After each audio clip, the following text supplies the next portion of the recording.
Good morning, everyone, and welcome to this session. This session essentially is part of the refractive module. And as you all know that lenticule-based surgery started more than a decade ago, I think maybe about 14, 15 years ago. And Dr. Rupal was associated with the surgery, the way SMILE is done today, as to do that. But what has happened is that there has been rapid technological advancements in the field of lenticule surgery. And lenticule surgery today is available commercially in 4 systems. So we'll be discussing various nuances, what all is happening. And I have with me, I'm Dr. Mahipal Sachdev from Center for Sight. We have 2 stalwarts. Rohit, as you all know, is somebody who has done fantastic work. He's also a PhD. He knows more than anybody else on this planet on cornea and cornea healing and refractive surgery, biomechanics, etc. And Pooja ably supports and works in the same group at NN. Dr. Ramamurthy and Rupal should be joining us. So without much ado, Pooja, over to you for moderating, and we will be having the first talk by none other than Professor Jeevan Tatyal. I think, again, I would say if he has the best knowledge about science and biomechanics, I think Jeevan has one of the finest hands in India, and he's such a humble person, but really, I've known him since MBBS days, but Jeevan has great knowledge on cataract, refractive, and cornea, but above all, I think he has a fantastic hand, surgical hand. So Jeevan will be talking about evolution basics of lenticule. Good morning, and thank you, Dr. Mahipal sir, for such a kind introduction. I'm not sure if I'm fitting into that mode. But yes, refractive surgery has been a sea change procedure for making the life going beyond what we think or what we see. In that, and laser refractive surgery has been there for such a long time, and it still continues to be one of the best surgery in human body. I think we covered the LASIK, PRK in the previous session. Now we're taking through the lenticule-based surgeries. My job is to take you through how it evolved and what are the basics in lenticule-based surgeries, which I'm going to take you through. No financial disclosure from my side. We all understand the journey of lenticule-based refractive lenticule extraction began with a SMILE procedure. And it was in 2016 when this was approved by FDA. And since then, it has become one of the most important surgery, laser refractive surgery in cornea per se. And many, many people have shifted to this particular procedure. So why this transition from flap to cap? You just heard the talks on our topo-guided treatments and various other ways to do a LASIK procedure. But yes, definitely there has to be something why we are shifted. And these are 3 important aspects which has made things much more important towards the lenticule-based surgery. The last one is the best priority-wise, I would say. It doesn't induce higher order vision that much and gives a good quality of vision. I think whatever we do, we are looking for good quality of vision. Apart from that, most of the refractive procedures do have ocular surface problems. And that is where SMILE is, or our lenticule-based surgeries are better than a flap-based surgeries or PRK in that way, because of lesser damage to ocular surface, lesser induction of dry eye, and actually having a better biomechanical strength of the corneal tissue. I think these are important areas which makes this surgery more adaptable to your patients. So this is one of our patients. If you see the representation of a confocal microscopy done after SMILE and femtosecond LASIK, you see the subbasal nerve fiber regeneration happens very fast with the SMILE procedure, which is quite less. If you see, this is 1 month, this is 6 months. This LASIK procedure, the nerve regeneration are still to be there in these cases, which signifies a better ocular surface of our patient undergoing lenticule-based procedures and better outcome, because whatever post-op problem we face is mainly directed towards a poor ocular surface in these patients also. The second important thing which highlights was the biomechanical stability. Definitely superiority is there with the SMILE procedure because there's a localized collagen lamellar transition which is happening with the calf side cut only, and that preserves the majority of strong anterior peripheral collagen lamellas, which Dr. Rohit had nicely depicted and done a lot of studies on these also. Other important area will be a pupil size. I think that if you have a larger pupil size, the lenticule-based procedure may be a better option for these patients, especially with the larger myopic pupil in our patients.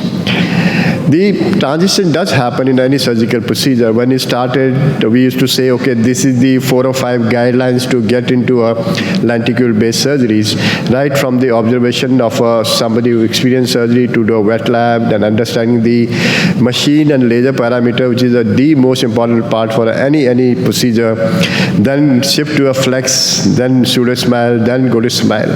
This transition has gone away now. We have so many formats are there where we have changed this entire procedure in a better way also.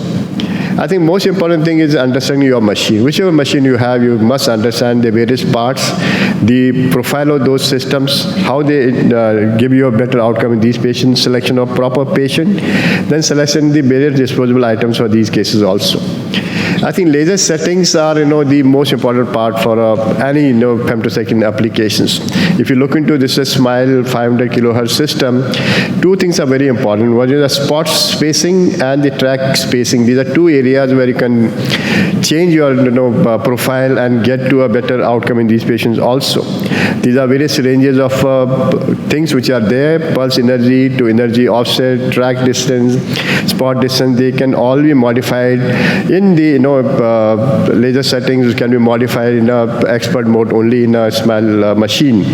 But if you look into this important profile, based on this, the ablation profile has changed in recent time. So if you decrease the spot distance and track distance, definitely you're going to put more energy, but you're going to have more smoother cuts. Similarly, if you increase the distance and track distance, spot distance, we are decreasing the energy, but there are chances of more additions are there. So you have to balance both the distance of a spot and track in these cases. Similarly, decreasing the pulse energy, definitely it will cause less damage to the corneal tissue, but there will be a faster recovery because the energy was less. Similarly, if you increase the pulse energy, you have a more energy delivered to the cornea, you may have a smoother cut, but there will be a more OVL formation, may have a delayed rehabilitation in these patients also. The surgical techniques have become simpler now. We all understand how to do these surgery appropriately and understand how it has to be dissected out. This is a laser application to creating the lenticule, first side cut, then the cap, which has been done here, then you'll have a side cut happen.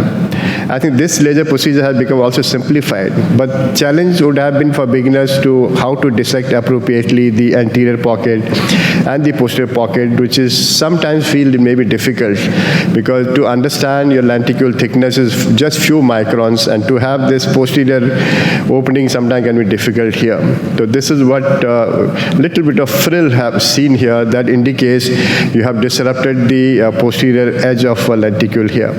Anterior dissection is simpler, then you can complete the posterior dissection, and entire lenticule can be taken out simply by manipulation with a spatula only.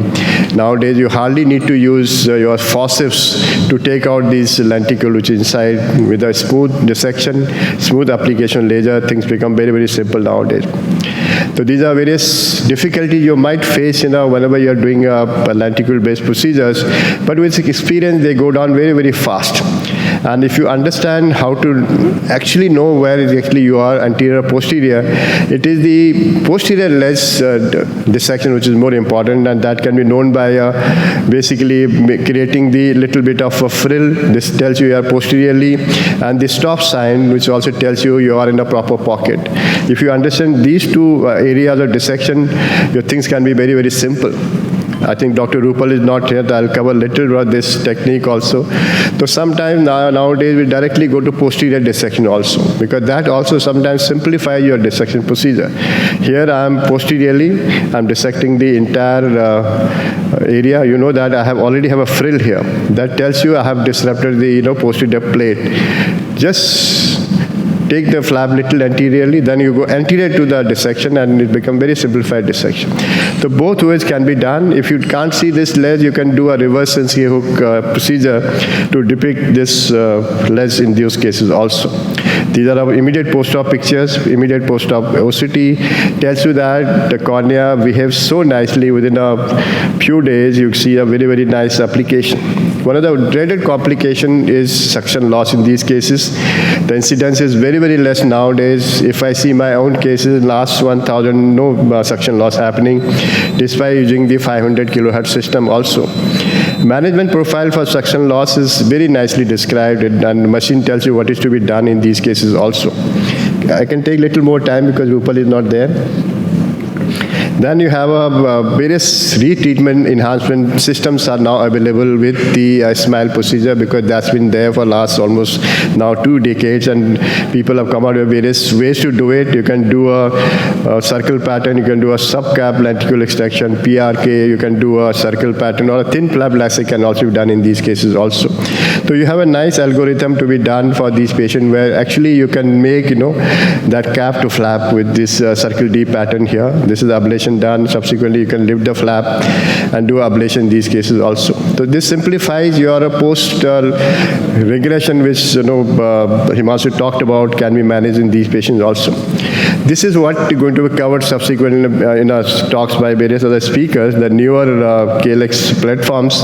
In that, Visumax 500 now has shifted to a SMILE Pro Visumax 800, where your lenticle dissection has come down from around 28 seconds to 10 seconds, hardly any chance of suction loss. Then you have a very nice aqua line, which gives us cyclotorsion alignment. Also, center alignment, which gives a very nice pupil center and better centration happening in these cases also. These are other 3 platforms which are available now in India also. You have a Clear from GMR, Silk from J&J, and you have a Smart Side Swine thing, which is Atos. They are all available. This is a study which is published by Dr. Jodhveer Mehta, where we compared the available other models. They're almost similar. But if you look into a Clear, which has access to IOCT microscope, sometimes you can see, which is there in a J&J platform also. Otherwise, cyclotorsion compensation has come in almost every platform which is needed for nowadays also. And this is what Silk procedure has come, launched in 2023, which is basically a ultra low energy delivery system biconvex lenticle design, which might induce lesser dry eye, and more importantly, it has a bridgeless spot separation, which gives a rapid visual recovery also. I gave you the beginning of a lenticle-based procedure, which was SMILE, which was shifted to a 500 to 800 now. Then you have various other platforms which is giving you access to you to give it to patient the better outcome in these cases also.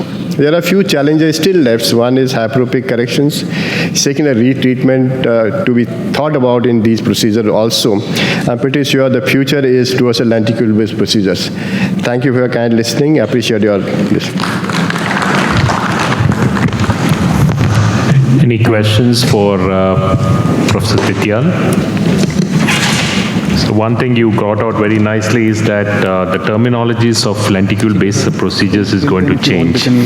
For all this while, we had one technologies and it became synonymous with lenticle extractions. Now it's going to be called KLX or maybe something else. Thank you, sir. Thank you. Thank you.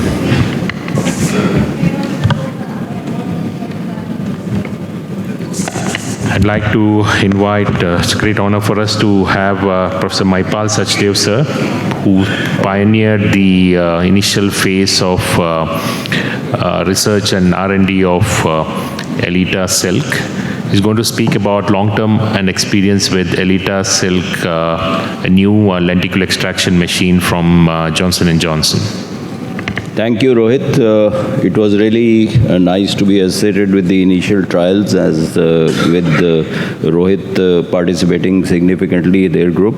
I'll be talking about this new technology, which is the lenticule-based technology, which is now commercially available in majority of the parts of the world. US, still some FDA data is coming out.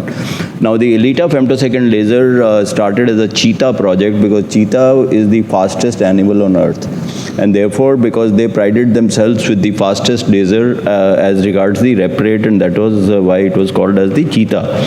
but now they have named it as the Elita femtosecond laser, doing the procedure which is called as smooth incision lenticular keratomelusis. The normal thing that has been agreed is called as KLEX, so but this is Silk is the name that is there.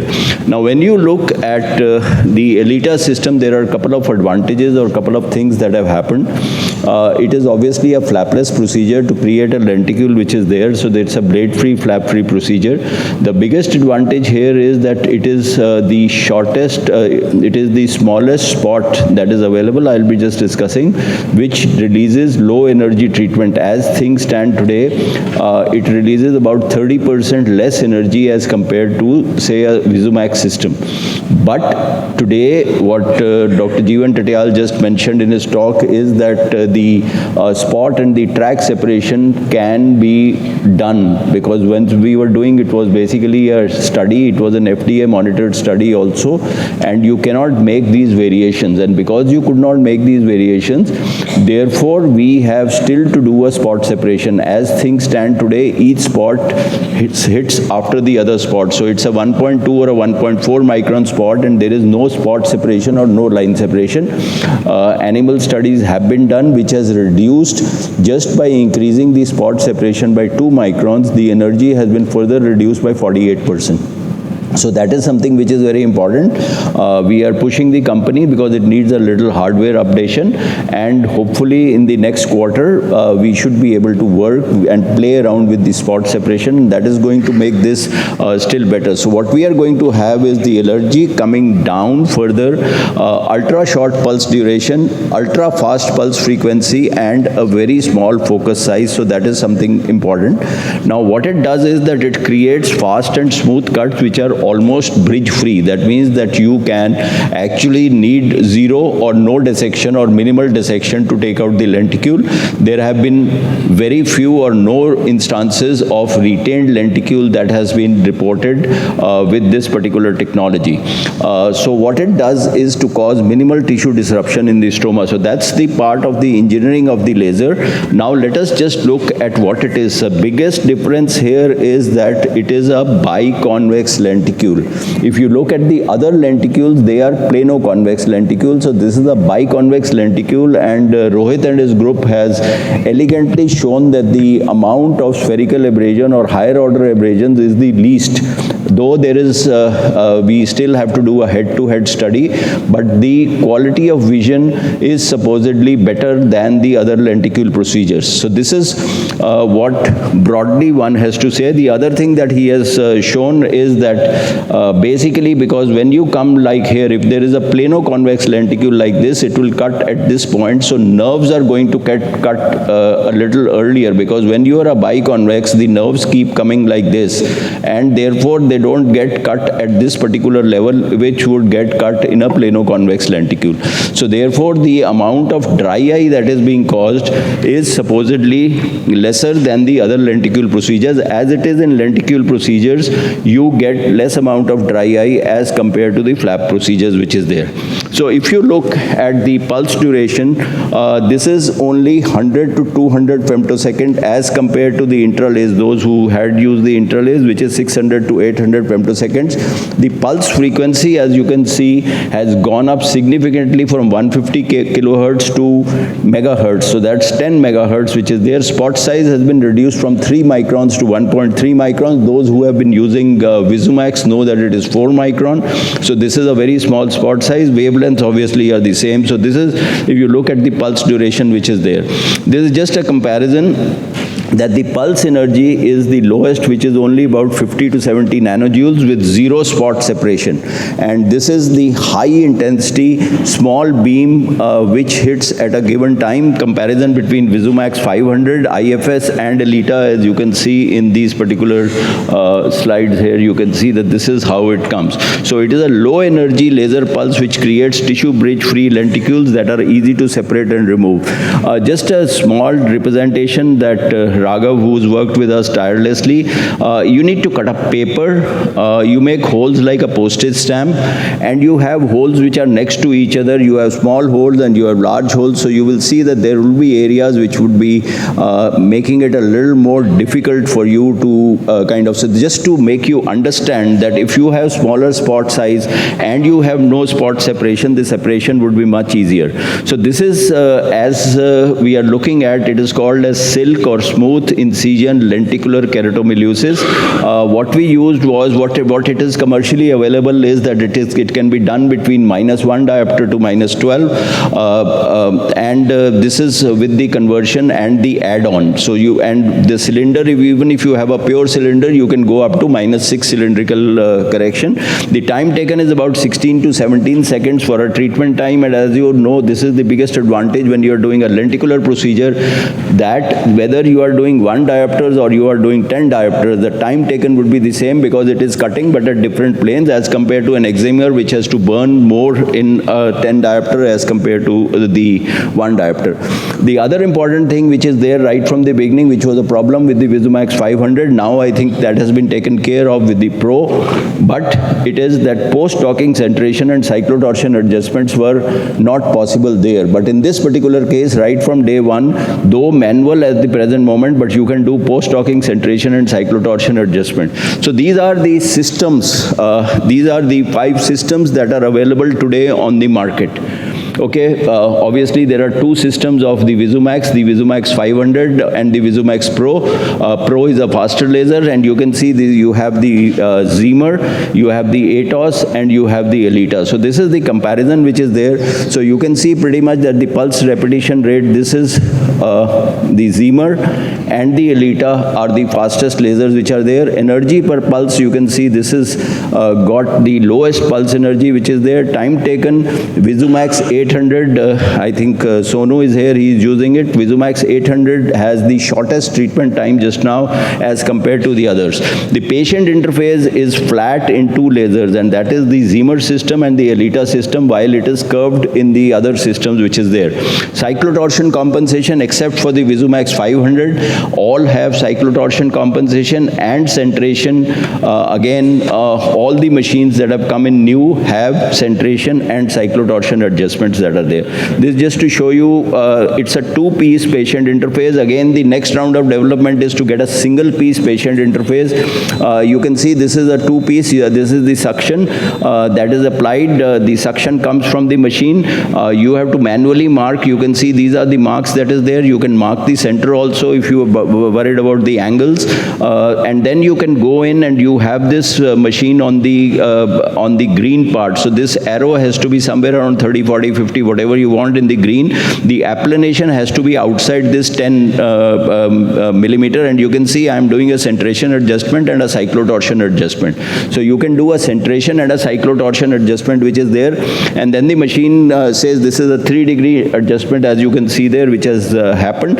And then you have the foot switch. You could see it was 16 point some seconds, and this is the undersurface of the lenticule. This is the round side cut which is there. This is the top cut of the lenticule, and then you have the entry cut, which in this particular eye it is 3 millimeters, but you can do from 2 millimeters to 5 millimeters.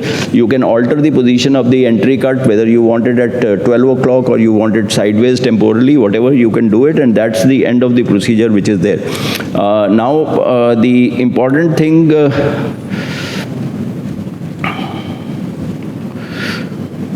the important thing here is that the patient interface ensures easy docking and proper suction. So these are the 2 parts of the patient interface. This goes below on the undersurface of the machine, and you can see this is what goes on. This goes again on the machine for giving you a suction which is controlled. The pressure which often people ask is about 50 millimeters of mercury when you are having. So it's a tight suction.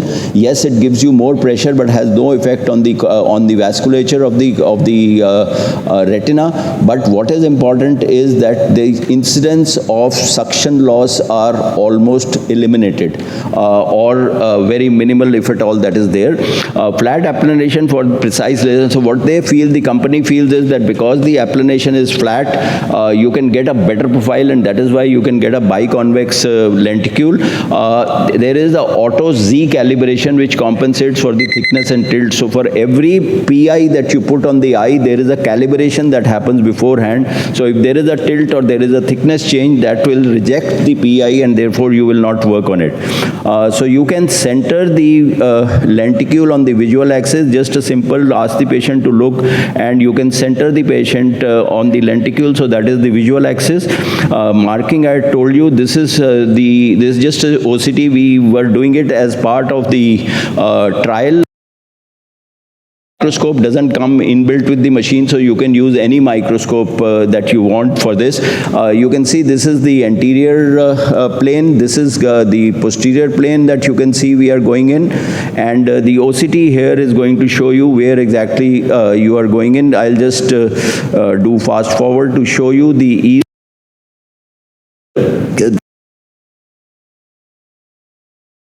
It is going, there is, especially in the anterior plane. In the posterior plane, they hold up at the 3 and 9 because it does not allow the lenticule to like posterior. Again, you can see very little or no dissection. Again,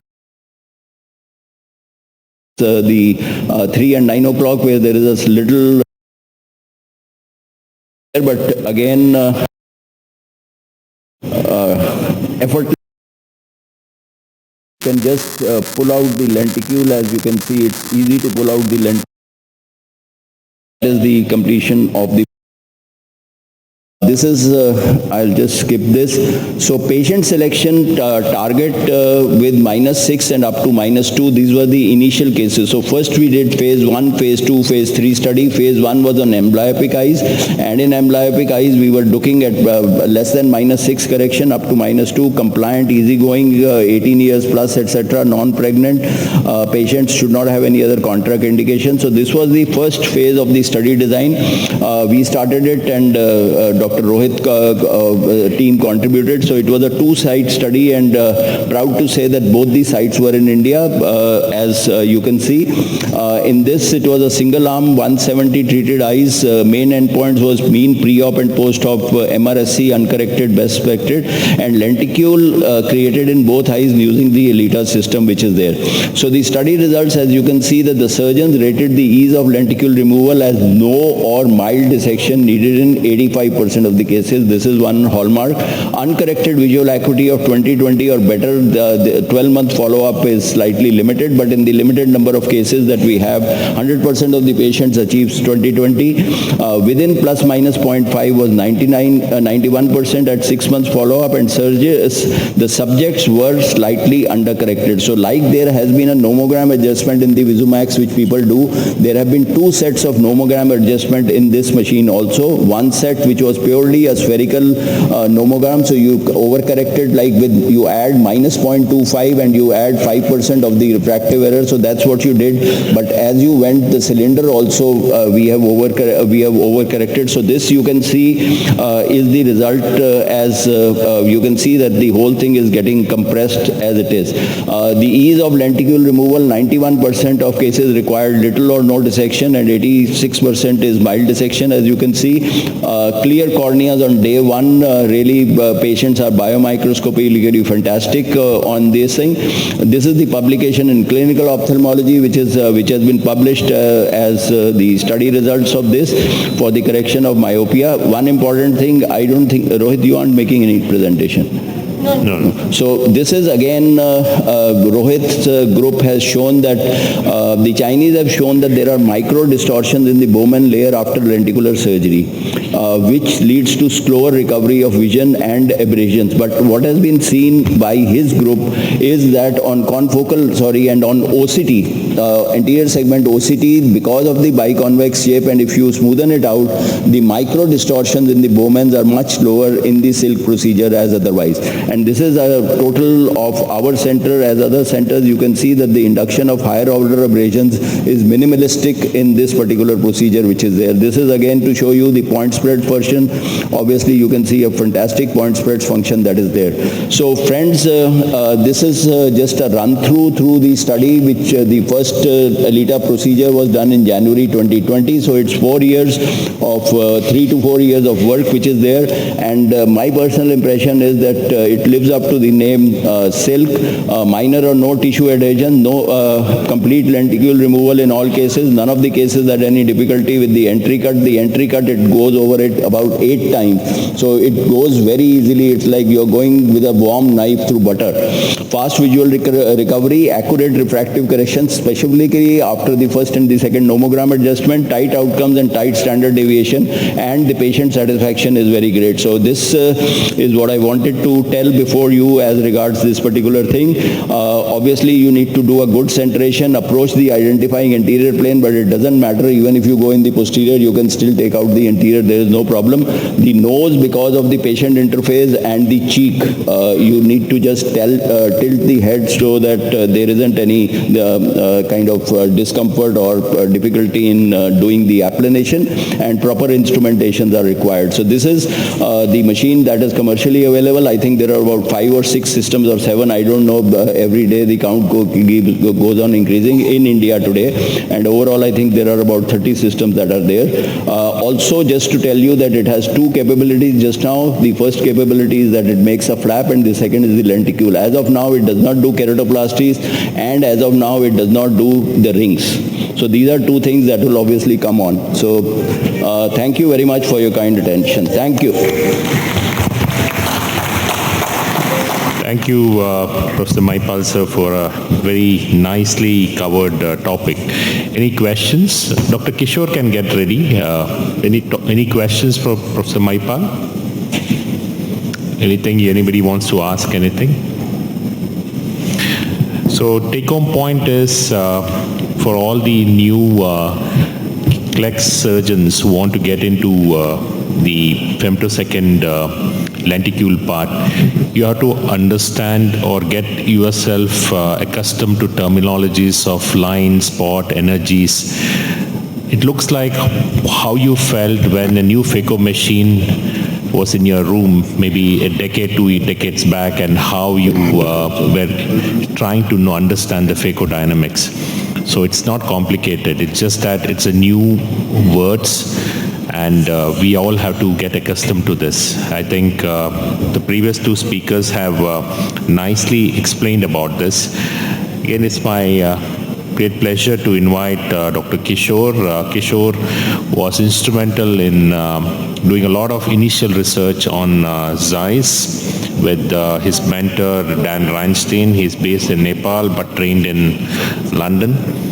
And I was also very instrumental in starting the Atos human trials. After we did the first feasibility work with 20 patients, when they realized that it's doing well, the bigger part of it and all the R&D was done by Dr. Kishore. So Dr. Kishore. Thank you so much, Dr. Roy. Thank you for the introduction. Good afternoon, everybody. My talk today, lenticular extraction with Atos femtosecond laser by Schwinn. It is called SmartSide, and the post-op day 1 results a little bit.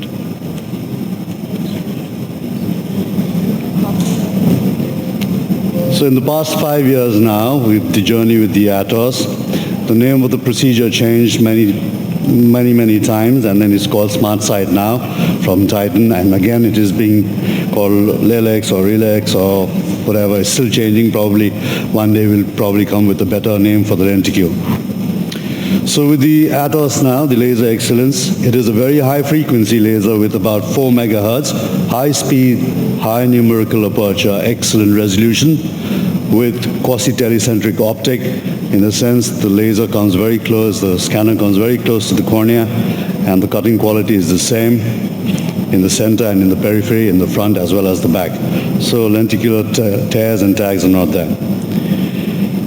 It is a semi-automated centering device in the patient eye, which includes the static cyclotorsion compensation, which can be imported from the Schwind Cirrus Schemflix system, the MS39 OCT from the Paramis. It has pupil recognition with a objective treatment offset, cyclotorsion correction during and after the docking procedure. The eye tracker guided centration and docking, it provides a very robust, accurate, and a precise alignment of the eye to the system. The eye tracker guided asymmetric transition zone concept provides a robust, accurate, and a precise alignment of the lenticule to the eye. It's very, very important to differentiate two different things. The asymmetric transition zone, which works exactly like the MRS 1050 or MRS excimer laser system. So the lenticule is differently shaped. It is steeper in the center, like it is not parallel to the surface of the cornea, the uppercut. The lenticule edge is again designed differently. It goes rarely down to 0 microns, so it is thick in the center and thin in the periphery, going down to 0 microns with no minimal thickness and no side cuts. So this is just a concept showing you an asymmetrical transition zone so that you don't get an edge glare because of large angle kappas. So on the energy settings over here, we moved down. We did a study and we started from 120 nanojoules with 4 and 4 spot and track distances like any gold standard with the Visumax. And then over time we played around trying to reduce the pulse energy up to 80 nanojoules. And our spot and track distance was 6.5 and 2.5 as the track.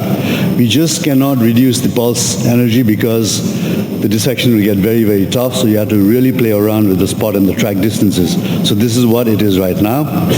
It is an in to outbound laser. That means it starts from the center to the periphery. At the beginning, we did have a lot of difficulties with a lot of OBLs, but later on, there's the software change. Things are very, very easy. It also has an advantage that when the patients are a little fidgety, most of the time it is at the end of the procedure, so any black spots or any slithers are at the periphery and not in the center. The lenticule goes to 0 microns, 0 thickness right up to the edge, and has a large transition zone is about 0.8 millimeters. And corrections, I've done surgeries up to 30 microns. And I do advise most of the surgeons not to go below 30 microns. Sometimes you can get you can get a hole in the lenticule too. The profile of the transition zone, 0 thickness and the large transition makes this progressive and makes the lenticule aspheric. This is my current setting right now. So the most important thing, we've done a lot of work with spot, track, spot, as well as dose and power. We realized that the amount of dose that we put into the cornea is also very important. So right now, our average dose is about 440 millijoules per centimeter square. That is very, very little. That's so that the next day the corneas are really clear. We've done about more than 3,000 patients. This is just a simple video how the cyclotorsion and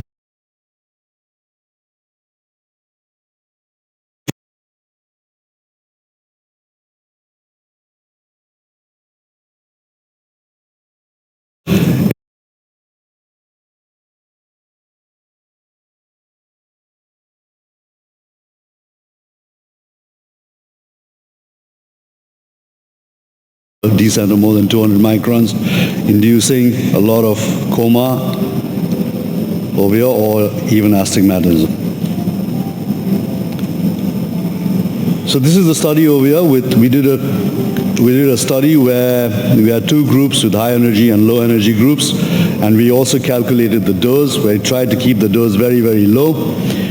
So we have the group over here, which is important, is called the asymmetric group, the group A with asymmetric group with low energy. So immediately with low energies, we realize that our post-op visions day one with the low energy asymmetric group, 92% of our patients were 2020 and 42% 2016 day one. So if you look at that, this is my slide in 2022. We were still struggling, 82% 2020 in 1 week. That is 2 years back. We were still very happy with this result, and now the results are much, much better. Let me skip these slides. What I'm trying to show over here is one line more or better. 40% of the patients are one line or better than their preoperative corrected distant visual acuity.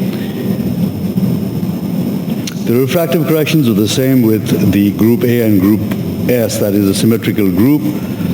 But then again, what I'm trying to tell you here is the amount of swelling that you induce in the cornea is very important, that you induce astigmatism, the haziness, or sometimes the patients also say there is some amount of smokiness.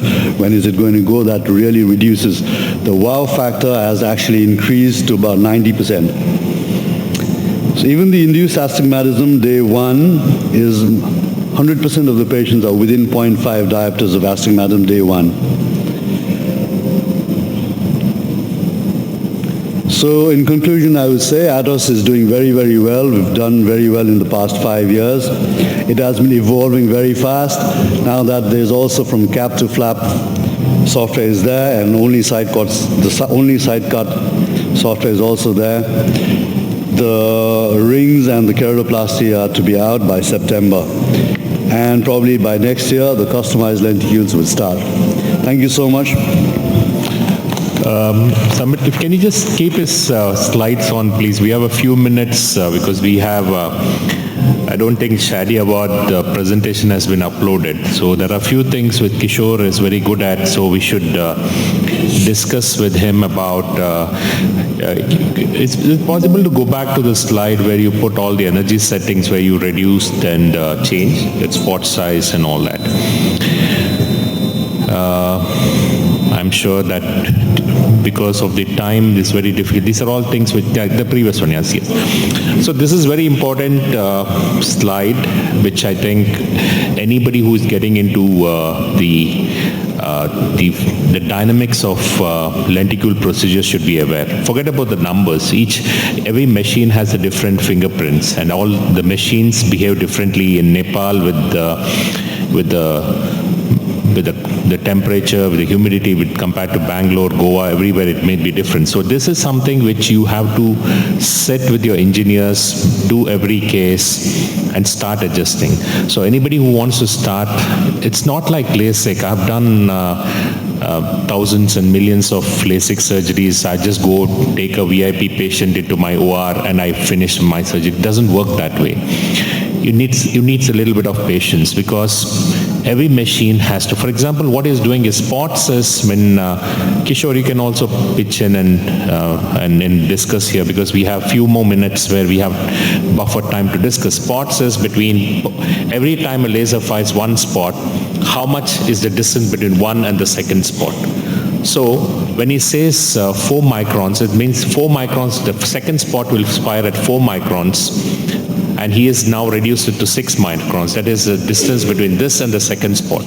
So what laser machine does it fires the first spot, the second spot is firing at 6.5 microns. That's a distance. Track is between this spot and what happens on the top or down. So he has kept it as initially started at 4 microns, now it's reduced to 2.3. When you do that, if the spots are coming closer, so what happens is sometimes you have to make sure that your energy also have to reduce. In this case, he's trying to balance it. That means if spots are coming closer to each other, that's what Professor Maipal said. Every spots fall next to each other. But what J&J has done is they don't fall on each other. They just make sure that the spots, that's why the aperture and how the dimension of optics is very important. And this is very important for us to understand this, because this is exactly like how you do a phaco. If you understand the phaco dynamics, the skill comes very easily, effortlessly.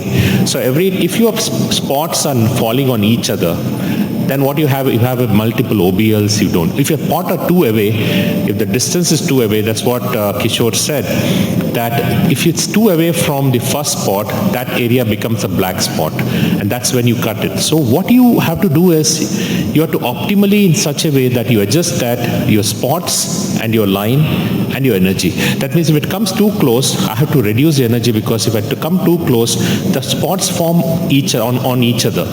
And that's when you increase the cumulative energy. And this is a very beautiful thing which Kishore has brought out. No, Kishore, the other one, the calculation. So if you can explain this in a very quick way, because this is important, because the spot and the line and how this is relation. For example, if I keep too many spots very close to each other, the machine takes a longer time to do the procedure, because you need multiple spots to be put to correct it. But if you keep it farther away, the machine becomes faster, because you just need, instead of 10 spots here, it just needs 1 and 1 here. That's how you work on the duration of the lasers. This is important one for everybody, which Kishore can explain on this. This slide over here is putting in the dose actually over here. So I did a live surgery in Bangalore recently, and Dr. Pooja was there with me in the OT. Even there, we just a little sticky lenticule, and we just played around a little bit with the track, and then it was so much smoother. And actually what the dose is very, very important. Is the amount of total energy that you're putting into the cornea is very important. It's very simple. You can take your mobile phone and just calculate the spot, the pulse energy divided by the spot distance divided by the track distance multiplied by 100 is the amount of dose that you really get. So sometimes we think that you're really reducing your pulse energy, but then at the end you'll end up putting more energy into the cornea. So this is so important to just understand the formula of this dose. It's very, very simple. I always calculate most of the time. Sometimes I'm playing around all the time with this energy, and then I realize that the more dose that you put into the cornea, the worse is the result the next day. So right now, I think the best sweet spot to play around with is around 600 nanojoules per centimeter square. That is where you get the best results. I think you should not go very, very low down also.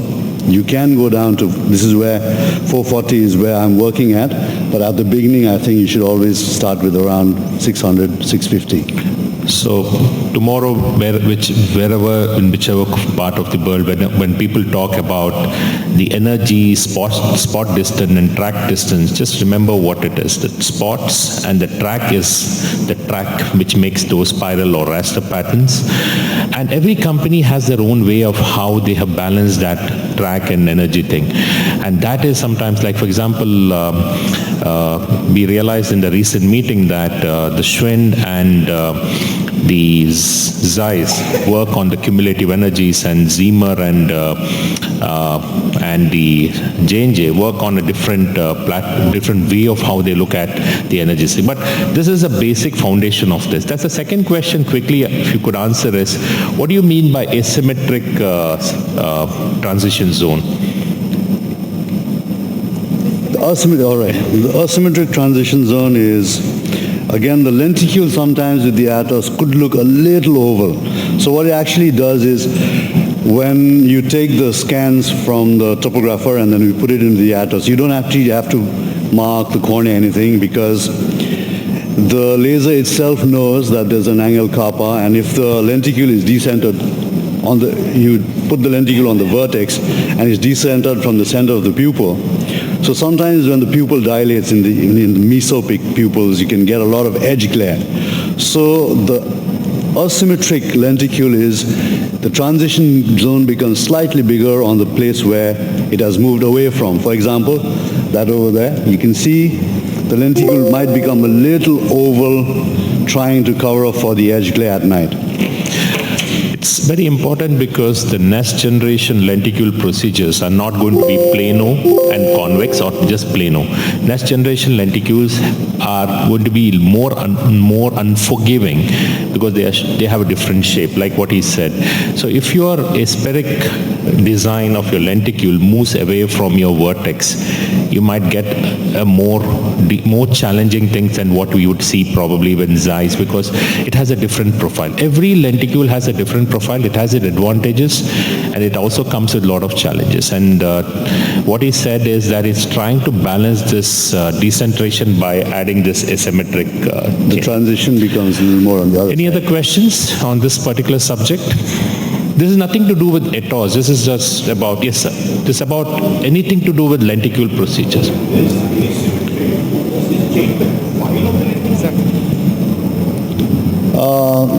The profile, it is an aspheric. That means that the lenticule becomes slightly ovalized. Yes, So doesn't this change the entire profile of the lenticule? not really, but this is already calculated with the software and things. It doesn't induce astigmatism or anything like that. And Like this in the is, profile in the sense like, are you trying to say it is, so the convex kind of structure, begins from the center, from the pupillary center, and then goes to the periphery. periphery, right? it goes So- down to 0 Yeah, microns? Exactly. So Yes, once it is exactly like that.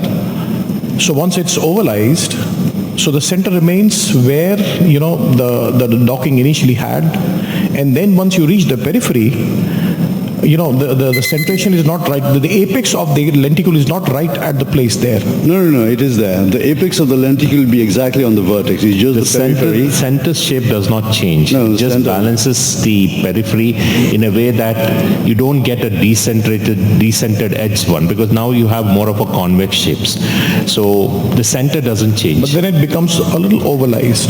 It's more in the periphery. And that's That's exactly... not too much. It's like when you look into the topographies, it will not look like it's like a decentered or like a something else. It's This just is for your actually edge used glare. in, Kishore would agree, this is actually used in the laser profiling also. So it's just for your edge glare only. It doesn't look like, oh, tomorrow your corneal topographies look totally decentered.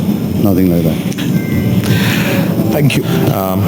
Now I'd like to call upon a very dynamic innovator and a teacher for the lenticule procedures, Dr. Sheetal Brar. She's going to speak on advancement in lenticule extraction techniques. The slides here.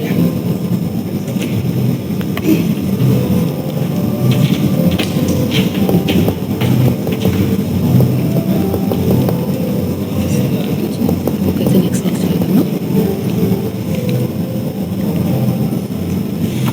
Yeah.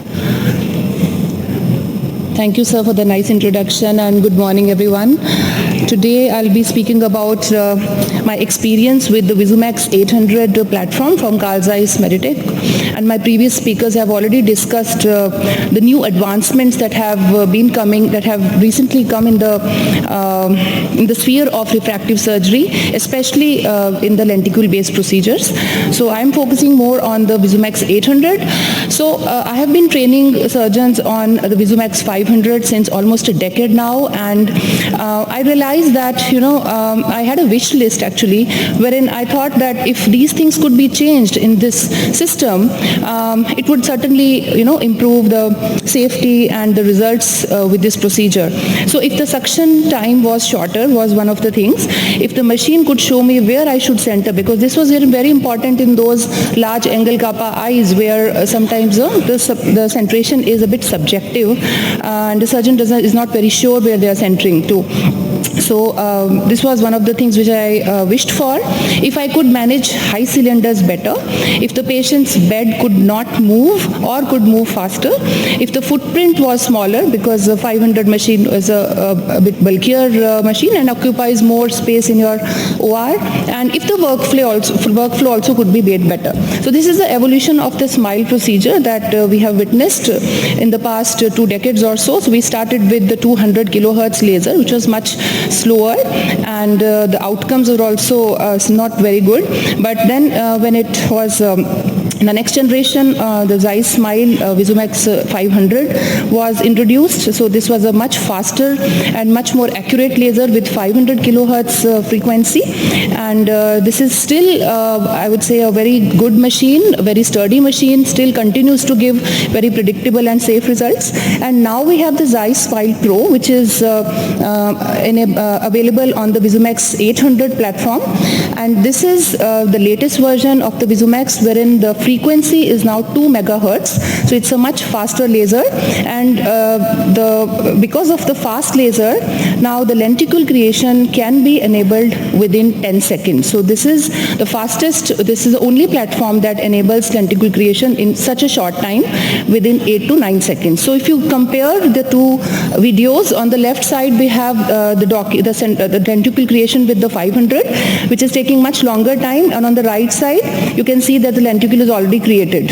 So this is with the 800, and with the 500 still the cap is being formed. So you can see that the 800 is much faster, and because of this you have a direct advantage that the incidence of suction loss would drastically come down. So this is the data from Netradhama, wherein we found the incidence of suction loss in the first 1000 eyes operated with 500 platforms. So we had 8 eyes that had suction loss, so incidence was 0.8%, and with the 800 unfortunately we still had one case of suction loss wherein the patient was extremely nervous, but you can see that the incidence has drastically reduced. So it also is now equipped with a new feature called the Centra line. So this Centra line essentially is basically it gives you a centration guide wherein it actually shows you the point where you should be centering your treatment onto. And this is basically based on the X and Y coordinates that you get from the IOL Master 700. So you can just key in those coordinates, and then it actually shows you the position of the vertex where you should be centering your treatment to. Then it also has something known as OcuLine, and this is again software basically to improve results in high cylinders.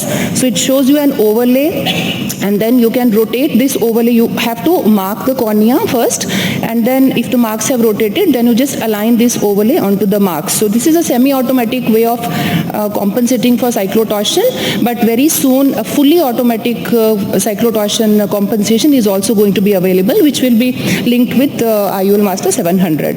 Now the footprint also has become much smaller, and if you see that the movable parts are now in the laser, okay? So the patient's bed does not move.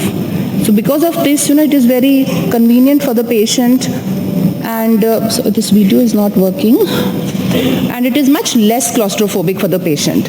Now let us look at some of the interesting cases that I have recently done with this platform, and it actually shows you the advantage of the fast speed of 8 to 9 seconds with which it creates the lenticule. So this is a case of an extremely anxious and nervous patient who was just not able to hold his gaze onto the green light.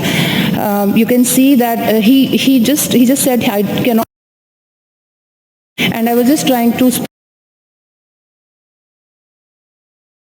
profusely sweating, so we kind of we offered him water, we spoke to him, and I just told him, please be cooperative for just 8 seconds, and he was okay, willing to give it another try.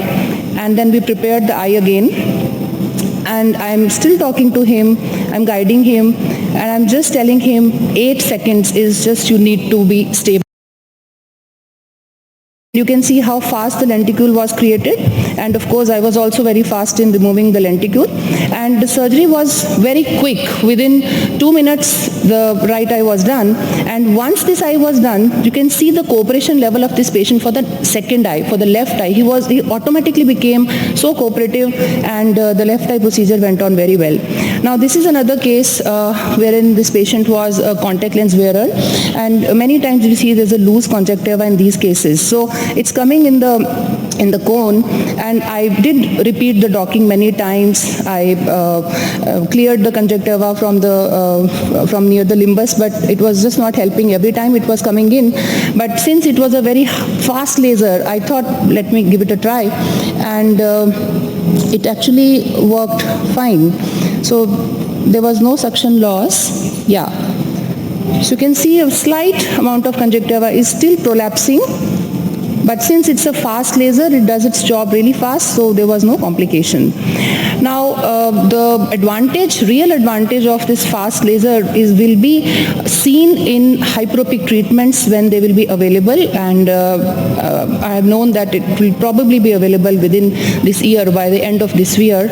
So you can see that with 500, the treatment time to make the lenticule is 40 seconds, because it's a much bigger lenticule, and so it takes a long time with the 500, 40 seconds. Now, if you have a patient like the previous case, he will not be able to hold his gaze for 40 seconds, and definitely you will encounter a suction loss. So with 800, when the hyperopic treatments will be available, the lenticule creation would be possible under 15 seconds. So that's going to be a huge advantage. Now, this is a case where this patient had, when I'm showing line feature here. So this patient has -5 with -3.25 SIL, and I've done the manual marking on the of the pattern. So what you need to do here, you have to just rotate the pattern. You don't have to rotate the cone, which we had to do with the 500. And yeah, sorry, I had one more case to show. This is a post-op outcome. This is a case with large angle kappa. So if you see large angle kappa, the kappa is 0.5. And with the central line, actually it showed me the right point where I should be centering. And you can see this is a difference map. It's a very well-centered ablation that has happened, and patient was 6/5. Last but not the least, it is also connected with something known as Zeiss Refractive Workplace, so which is a software, which is a plugin onto the forum. And this helps to optimize your workflow, and you can plan all your treatments well in advance, and you can just basically you can do remote planning, and you can integrate the workflow using all the diagnostics, refractive lasers, and it can also help you in refining your nomograms with SMILE. So in conclusion, the Visumax 800 is the latest femtolaser platform to perform SMILE for myopia, very soon hyperopia as well, and astigmatism. Lenticule extraction technique is exactly the same with the 500 as with the 500, which is already established technique with proven results. And now with its new features, faster treatment with surgeon supporting functions for centration, etc., and along with the refractive workplace, it has also become much more safer, and it has also been giving improved efficiency and a better patient and surgeon experience. Thank you so much for your attention. Thank you. Any questions for Sheetal? I have a question for the hyperopic corrections. Yes, sir. You said the time is longer. Yes, sir. Is it because the spots move farther away, or it's no, just it's that? just because the lenticule itself is large, because you have a transition zone of around 2 millimeters. So the overall size of the lenticule is much bigger. And the optical zones. And then along with the cap, it almost goes up till the limbus. Okay. Yeah. Thank you. Thank you, Sheetal. Thank you, sir. I'd like to call upon Dr. Ramurthy. So you're ready? Any questions for Dr. Sheetal till Dr. Ramurthy is getting ready?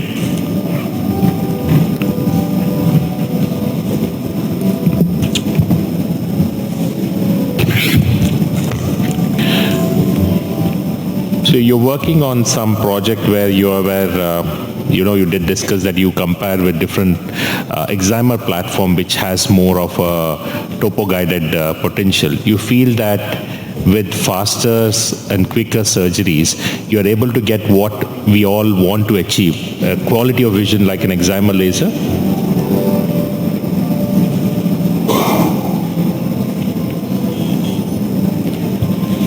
I have just analyzed a brief data of Contura versus SMILE Pro because we have both the technologies in our hospital.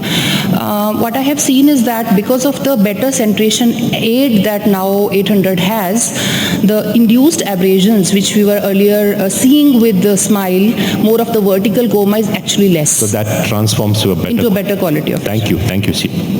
I'd like to call upon Dr. Ramurthy, sir, for his talk on CLEAR. Thank you, Rohit, and sorry for the slight disruption. I'm going to be talking about the Clear platform. One of the things the reason I bought the Z8 was that multiple applications that it has is able to create flaps. It's able to, I think CLEX is the right term, that is keratorefractive surgery by lens extraction. And we have Clear, we have Smile, we have Smart Laser, or Silk, etc. I think by definition it should be CLEX because all these procedures come under that. Is able to create arcuate incisions, take care of creating channels for intracorneal segments, pockets for corneal inlays, able to perform corneal deep lamellar as well as lamellar cataracts, lamellar corneal surgery. And then of course it has the capability to do LRCS also. It's an all-in-one platform, and also the fact that it has a very small footprint of 3 into 2 feet, and it can be mobilized in a vehicle. We actually use it in 6 different centers on 6 different days, spread over a distance of 500 kilometers. So it's an enabling technology. I have been using the Smile technology, the Visumax, for almost 12 years now. Extremely happy with that. And the reason I went for this was that we thought this is one instrument which would take care of multiple requirements in many places. The Clear actually stands for corneal lenticule extraction for advanced refractive correction. So what are the unique features of this? But I thought it's a unique feature, but as I hear, nowadays every manufacturer has moved on to using lower and lower energy, and this uses less than 100 nanojoules of energy. The small spot size of less than 2 microns, extremely high variable repetition rate of 1 to 10 megahertz. When it comes to refractive procedures like the Clear and the flaps, it fires at the rate of 10 megahertz. But when it comes to cataract surgery, for fragmentation, arcuates, incision, it's 2 megahertz. For capsulotomy, it's 1 megahertz. Depending on the kind of tissue that needs dissection, the frequency is also adjusted. And one of the unique features of this is that many of the platforms talk about the distance between these 2 spots. They're touching each other. But here, the spots actually overlap each other, because of which the resection of the tissue bridges is much better. And I also experienced that the removal of the lenticule is extremely easy. And this is also supposed to add to the flap thickness, precision, and predictability. The other important difference from the other platforms is most of the others have a microscope attached to it, and the distance of the optical chamber from where the laser chamber, which is to the eye, is quite significant. In the other hand, this is handheld, almost brought in contact with the eye, because of which there is a very short working distance, and this adds to the precision as well as the ability to use lower energy and a smaller spot size. And the other factors which is unique about this equipment is it takes into consideration the Q value at 8 millimeter. And once you feed this in, as has been done in this case, then the idea is to maintain the Q value at the preoperative level. Once it does that, it's supposed to reduce the effect on the effective optic zone. Usually when you feed in 6.5 millimeters, with most excimer platforms or even lenticule platforms, you get about a 0.8 to 1 millimeter reduction. Here just about 0.5 millimeters. And just in case you do not feed in the Q value, it assumes a Q value of 0.26 and the cornea is left behind as such. The keratometry values are also fed into the machine, and it is said that the nomogram is titrated in such a way that the initial keratometry values are also taken into consideration. There are 2 levels of marking that is done. One is for cyclotorsion compensation. This is done under the slit lamp in the preoperative area, where if you get a straight line like this at the 3 o'clock and 9 o'clock meridian, the machine automatically recognizes that it's automatic rotation, and there is a cyclotorsion compensation that happens. But in case you get a smudge spot like this, then the machine does not function, and you have to manually rotate so as to compensate for the cyclotorsion. The other next compensation is for centering the treatment on the visual axis. You already have through spots on the 3 and 9 o'clock axis. We again mark at the 6 o'clock axis and ensure that the horizontal and the vertical line cross over the the first Purkinje image, which essentially corresponds to the visual axis. And once you do this, there is a compensation both for cyclotorsion as well as the treatment is centered on the visual axis. It is said that in the future, this will be integrated with the Galilei topographer, and the need for manually compensating this would not be there. There are two venting incisions in this, one anterior to the lenticule, one posterior to the lenticule, evacuating the gas generated in a more efficient manner. Again, you have a choice of creating 2 incisions, one going anterior to the lenticule, one going posterior to the lenticule. I myself, because of my significant experience with SMILE, stick on to one single incision at 90 degrees, and it seems to work quite well. But then for beginners, it seems to be a significant advantage. And there is a range of power correction is up to minus 12.5 diopters, though I do not go beyond minus 8 diopters. For cylinder, it's up to about 2.5 to 3 diopters. And the optical zone diameter, usually we keep at 6.5 millimeters, which gives an effective optical zone correction of about 6 millimeters. The cap thickness, we usually leave it at around 120 microns, though occasionally we drop it down to 110 microns. A short video of the procedure per se, and as you can see, the Q and the K values have been fed in. It's a significant myopic astigmatism that we are going to be treating, and basically the treatment is, you can center the treatment, and it's a 6.5 millimeter optic zone that I'm going to use with a 120 micron cap thickness, and then subsequently you place the PI onto the eye. Basically, you can do a single step or a double step docking. I usually prefer a double step docking. And then the handheld instrument is brought onto the eye and the docking happens. You can see this ring. It's a fairly simple procedure, a little different from what you're used to, but then it's easily, once you do a few cases, you can easily master this. And then you switch on activate the suction, and it's a fairly strong suction. It's a planar suction, and we have not had a single suction loss in spite of the fact that it takes almost 35 seconds for the treatment to be completed. And essentially, there is a laser flow from the periphery to the central point, both for the lenticular cut as well as for the planar cut anteriorly, and that's the laser. And you have ultimately you have an incision being made, in which in my case is usually about 2.5 to 3 millimeters. This gives an excellent access to the lenticule per se. As I mentioned, this is it takes a little longer time, takes about 35 seconds, but the suction loss is not there. One good thing about this laser is that the ease with which you are able to dissect out the lenticules may be because of the overlapping spots. I find that there is hardly any dissection that's needed in this, and you can see that both anteriorly and posteriorly you can go ahead and separate out the lenticule, and usually no dissection is necessary. The lenticule just flows out once you have separated it, and then it's been recommended that we do a good smoothing of the anterior corneal surface so as to take care of the Bowman's wrinkles. They also recommend that a good interface wash has to be done. These were 2 procedures that we are not doing when we are sticking on to SMILE. We have done more than 1,000 eyes so far in 6 different centers, but initially when we had it in our principal center doing 200 eyes, usual run-of-the-mill myopic eyes were about average power being about minus 4 diopters. The post-operative uncorrected distant visual acuity was 20/20 or better in 89% of the eyes, and most significantly what bothered us was that 6.5% of them lost 1 or more line of corrected distant visual acuity, and especially on the first post-operative day, the happiness quotient of these patients was not as good as what we had experienced earlier.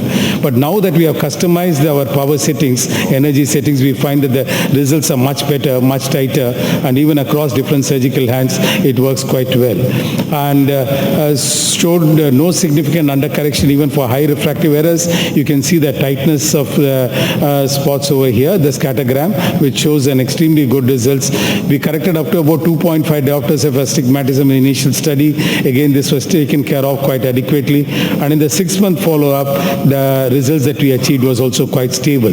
As I already mentioned, there was no case of suction loss or aborted treatment, maybe because the strong suction, in spite of the treatment being quite significant. And there was no case of remnant lenticule or lenticule tear because the lenticule separation was so good. So basically, to summarize, it's I think Clear is another significant platform. It's always good to have choices. That's how we progress and are able to offer better and better things to our patients. The day one post-operative outcomes improved after energy optimization, lower complication rate because of suction loss, easy lenticule removal. I think the selling point for this platform is the true mobility and multiple applications, which allows advanced technologies to be delivered in a cost-effective manner at multiple centers. Thank you so much for your kind attention. Thank you, sir. One very interesting things emerging from all the new lenticule procedures is the way they're trying to change the shape of the lenticule itself, like how we started off with the dimension of topo-guided treatment. And, one new thing, what you said was you can use the Q value and that would change. So all this platform, I think all the whether it's Smile, Atos, Silk, all of them and Zimmer are looking into that direction, which is very, very promising. Thank you, sir. I'd like to call upon Dr. Jodh Mehta to be here to co-chair this session and request Madam for her first talk on retained lenticules.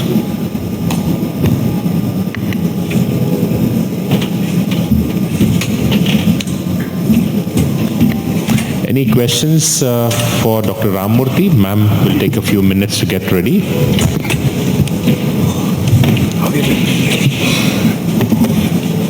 So when you take these machines to different places, these, do you feel that if you take this machine, say 200 kilometers away, will that optics and your whole dissection, your spot and energies change when you're taken after 200 kilometers and then you start the procedures? Actually, or you have to recalibrate every time you take in? Actually, this was a major concern that we had as regards outcomes.